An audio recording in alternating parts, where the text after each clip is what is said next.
నమస్కారం. లైవ్ షోకి స్వాగతం. ముందుగా అతిథుల పరిచయం. శ్రీ దారా గోపి గారు, సీనియర్ పాత్రికేయులు, టైమ్స్ ఆఫ్ ఇండియా మాజీ అసిస్టెంట్ ఎడిటర్. తర్వాత శ్రీ శివశంకర్ గారు, వైఎస్ఆర్ కాంగ్రెస్ పార్టీ అధికార ప్రతినిధి, చర్చలో పాల్గొంటున్నారు. ఇక ముందుగా కొన్ని ఆసక్తికరమైన వీడియోలు అలాగే వార్తలు చూసిన తర్వాత చర్చలోకి వెళదాం. పట్టి నార తీస్తాం, ఆడపిల్లల జోలికొస్తే తొక్కి పట్టి నార తీస్తాం, నడు వంచి దెబ్బలు కొడతాం అని చెప్పినటువంటి పవన్ కళ్యాణ్ గారు ఏది మేమందరం కలిసి డీజీపీ గారిని కలవాలనుకున్నాం. డీజీపీ గారిని కలవాలనుకుని డీజీపీ గారి దగ్గర పిఎస్ గానో పిఏ గానో పనిచేస్తున్న గోవిందరావు గారికి ఫోన్ చేశాం.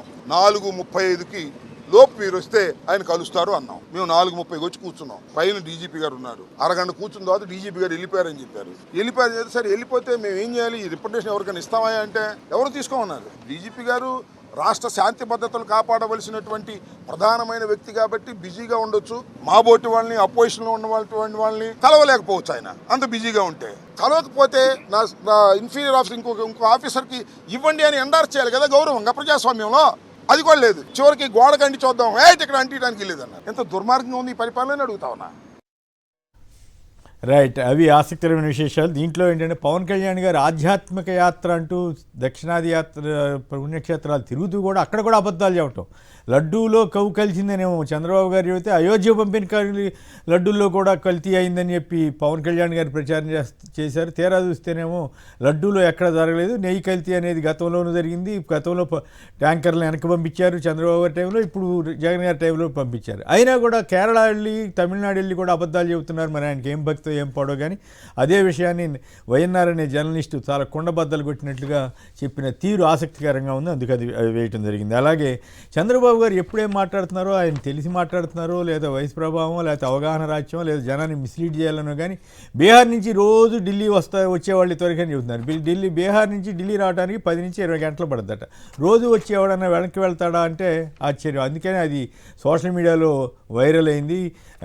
ఎందుకు చంద్రబాబు గారు ఇలా నవ్వులు ఫాలో అయ్యే విధంగా స్టేట్మెంట్లు ఇస్తున్నారో అనేక విషయాల్లో కూడా అట్లా జరుగుతుంది. అదొక ఉదాహరణ మాత్రం.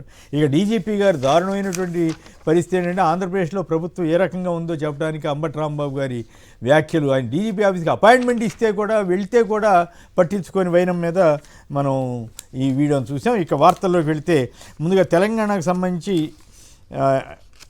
ఏఐ పాఠాలు ఉద్యోగులకు శిక్షణ అంటూ 500 ప్రభుత్వ స్కూళ్లలో విద్యార్థులకు తర్ఫీదు ఇస్తామని సీఎం రేవంత్ రెడ్డి గారు ప్రకటించారు. ఏఐ ఫౌండేషన్ అకాడమీని అడ్వాంటేజ్ తెలంగాణ ద్వారా నిర్వహించాలని కూడా నిర్ణయించారు. ఇక 19వ తారీఖున తెలంగాణ భవన్కు కేసీఆర్ రాబోతున్నారు. బీఆర్ఎస్ రైతోత్సవ నిర్వహణ తదితర అంశాల మీద ఆయన మాట్లాడతారు. ఇక కాంగ్రెస్లో కీలక పదవులు ఎవరికంటూ ఒక కథనాన్ని ఇచ్చారు. ఢిల్లీలో టీపీసీసీ కార్యవర్గం జాబితా. మీరు అడిగిన ఇళ్ళు ఇవ్వమని చెప్పి ఇందిరమ్మ పథకాల కేటాయింపులు అంతే అంటూ తెలంగాణ కేంద్రం షాక్ ఇచ్చిందంటున్నారు. తర్వాత మిగులు రాష్ట్రాన్ని అప్పుల పాలు చేశారని కేంద్ర ఆర్థిక మంత్రి నిర్మలా సీతారామన్ తెలంగాణలోని కాంగ్రెస్ ప్రభుత్వంపై ఆరోపణ చేశారు. ఇక ఏపీ విషయానికి వెళ్తే వల్లభనేని వంశీ అరెస్ట్. అర్ధరాత్రి కోర్టులో హాజరుపరిచిన పోలీసులు 2 గంటల వరకు సాగిన వాదనలు. ఎఫ్ఐఆర్ అడిగితే ఇవ్వడం లేదని ఆయన భార్య, వంశీ భార్య పంకజశ్రీ బాధపడ్డారు. చంద్రబాబు ఒత్తిడితోనే అక్రమ అరెస్ట్ జరిగిందని మాజీ మంత్రి అంబటి రాంబాబు ఆరోపించారు. ఇష్టారాజ్యంగా అక్రమ కేసులు పెడుతున్నారని మండలిలో ప్రతిపక్ష నేత బొత్స సత్యనారాయణ గారు తీవ్రంగా వల్లభనేని వంశీని అరెస్ట్ని ఖండించారు. ఇక ఆర్బీకేలు అదృశ్యం అవుతున్నాయంటే 5,000కు పైగా రైతు భరోసా కేంద్రాల మూత, రేషనలైజేషన్ పేరుతో కుదించేందుకు కుట్ర. అలాగే బాబుతోనే సిఐడి అటాచ్మెంట్. బాబు గారు ఉంటున్నటువంటి కరకట్ట బంగ్లా అక్రమ కట్టడం అనేది ఇప్పటికే ఉంది కదా. ఒక కేసులో ఆ బిల్డింగ్ని అటాచ్ చేశారు, అంటే జప్తు చేశారు. ఆ జప్తుని పొడిగించకుండా వీళ్ళు వ్యవహరిస్తున్న తీరు, అలాగే అది ఇల్లీగల్ కన్స్ట్రక్షన్ అయినా చంద్రబాబు గారు ఇప్పటికీ దాంట్లోనే కొనసాగుతున్న వైనం మీద వస్తున్న విమర్శలు. ఎడెక్స్ కోర్సులకు మంగళం. గత ఏడాది ఫిబ్రవరిలో ఎడెక్స్తో వైఎస్ జగన్ ప్రభుత్వం ఒప్పందం. 12 లక్షల మంది గ్రాడ్యుయేట్లకు మేలు చేసేలా ప్రణాళిక చేస్తే గత ఏడాది జూన్కు 3 లక్షల మందికి పైగా 3.20 లక్షల మంది కోర్సులు పూర్తి చేశారు. అలాంటి మంచి కార్యక్రమాన్ని ప్రస్తుత కూటమి ప్రభుత్వం మూసేసినట్టుగా వార్త ఇచ్చారు. ప్రైవేటుకు సాగునీటి కాలువల నిర్వహణ, ఇరిగేషన్, ఈయనకి ప్రైవేట్ అంటేనే మోదు, పోర్టులు ప్రైవేటైజేషన్, మెడికల్ కాలేజ్ ప్రైవేటైజేషన్, ఇప్పుడు సాగునీటి కాలువలను కూడా ప్రైవేటుకు ఇవ్వాలని గతంలో కూడా ఆలోచన చేశారు. ఇప్పుడు మళ్ళీ ఈ అంశం మీద అధ్యయనం చేసి నివేదిక ఇవ్వాలని చెప్పి ఆయన అధికారులను ఆదేశించారంట. కొంప ముంచిన క్యాబేజీ మిర్చి రైతులు చాలా తీవ్ర స్థాయిలో ఆందోళన చెందుతున్నారు. ఇప్పుడు దానికి తోడు క్యాబేజీ పరిస్థితి కూడా అలాగే తయారైందని వార్త. ఒత్తిడి తట్టుకోలేక నారాయణ విద్యార్థి ఒకరు ఆత్మహత్య చేసుకున్నారు. మంత్రి గారు మీ పార్టీ నేతలకి తగున అంటూ జగన్ ప్రభుత్వం పట్టాలు ఇస్తే మీరు లాక్కోవడం ఏమిటి? ఇళ్ల స్థలాల ఆక్రమణలపై మంత్రి ఫరూక్ నిలదీసిన మహిళలు నంద్యాల దగ్గర. ఇక బిళ్ళప్ బాబాయిల దగ్గరికి వస్తే పనులు ఆలస్యమైతే ఊరుకోం, గుత్తేదారుని అధికారుల్ని బాధ్యులను చేస్తామంటూ వెలుగొండ ఎందుకు ఆలస్యం అంటూ ఆవేదన వ్యక్తం చేశారట. వెలుగొండ ప్రాజెక్ట్ని జగన్ గారు తన హయాంలో ప్రారంభోత్సవం కూడా చేశారు. జూన్లోపు, అంటే లాస్ట్ ఇయర్ జూన్లోపు నిధులు ఇచ్చేసి నిర్వాసితులకు పరిహారం ఇచ్చి నీళ్లు కూడా పెడతామని చెప్పారు. కానీ ఇంతలో గవర్నమెంట్ పోయింది, ఆ తర్వాత పట్టించుకున్న నాడు లేదు. ఇప్పుడు 8 నెలల తర్వాత వెలుగొండ ఎందుకు ఆలస్యమైందని చంద్రబాబు గారు అడుగుతున్నారు. మరి ఇది ఎంతవరకు బాధ్యతో చూడాలి. ఇక పోలవరం బనకచర్లకు అనుసంధాన కార్పొరేషన్ ఏర్పాటు చేస్తారట. డబ్బులు ఇవ్వకుండా ప్రాజెక్టులని పూర్తి చేసేమని అధికారులు చెబితే కాంట్రాక్టులు చెబితే చేసేస్తారా? షిరిడీ సాయి చెల్లింపులకు బ్రేక్ వేశారంట. ఈనాడు వాళ్ళకి ఆనందం ఏంటంటే వాళ్ళు కొంతకాలంగా షిరిడీ సాయి మీద విపరీతంగా వాళ్ళకేదో తేడా ఉన్నట్టుంది. షిరిడీ సాయిలతోటి విపరీతమైనటువంటి వ్యతిరేక వార్తలు రాస్తూ ఇవాళ వాళ్ళని ఎట్లయితే నిన్న కూడా రాశారు, బిల్లులు పే చేయకుండా మొత్తం మీద మంత్రి గొట్టిపాటి రవి మీద ఒత్తిడి తెచ్చి చివరికి ఇవన్నీ కూడా బ్లాక్మెయిల్ పేపర్లుగా మారడం అనేది దురదృష్టం.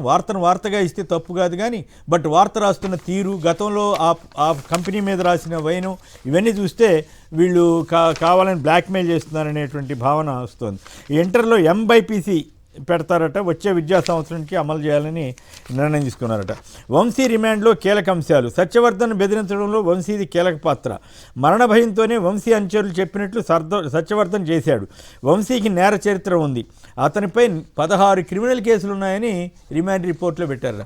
మరి 16 క్రిమినల్ కేసులు ఉంటే 2009లో, 2014లో, 2019లో అంతకుముందు పార్లమెంట్ సీటు మరి చంద్రబాబు గారు ఎందుకు ఇచ్చారు? క్రిమినల్ కేసులు తెలుగుదేశంలో ఉంటే క్రిమినల్ కేసులు ఎన్ని ఉన్నా పర్వాలేదా? వైసీపీకి రాగానే అవన్నీ గుర్తుకొచ్చి పిచ్చి కేసులని పెడతారా? ప్రత్యేకించి SC/ST యాక్ట్ని దుర్వినియోగం చేస్తున్న తీరు మాత్రం ఏమాత్రం మంచిది కాదు. ఇది చాలా ప్రమాదకరమైన ధోరణిలోటి చంద్రబాబు గారు కానీ లోకేష్ గారు కానీ వెళ్తున్నారు. రాయలసీమలోని ఎంతకాలం ఫ్యాక్షన్ నిజం ఉండేదనుకుంటే ఇప్పుడు దాన్ని కృష్ణా జిల్లాకు కూడా తీసుకొచ్చారు. అది చాలా అత్యంత ప్రమాదకరమని మాబోటి వాళ్ళం గోపి గారు కానీ మేము మాబోటి వాళ్ళం ఫీల్ అవ్వాల్సిన పరిస్థితి. ఇక ఆంధ్రజ్యోతిలో ఒక ఇంట్రెస్టింగ్ వార్త ఏంటంటే మంత్రి మెహర్బానీ ఖరీదు 343 కోట్లంట. అవసరం లేకుండా 33/11 KV లైన్లు అమలు చేస్తున్నారంటూ ఒక మంత్రి పేరు రాయకుండా రాశారు. అంటే బహుశా బ్లాక్మెయిల్ చేయడానికా లేకపోతే నిజంగానే ఈ జరుగుతుందా? మరి దీని మీద ఏంటో తెలీదు. ఇవి ప్రధానమైనటువంటి వార్తలు.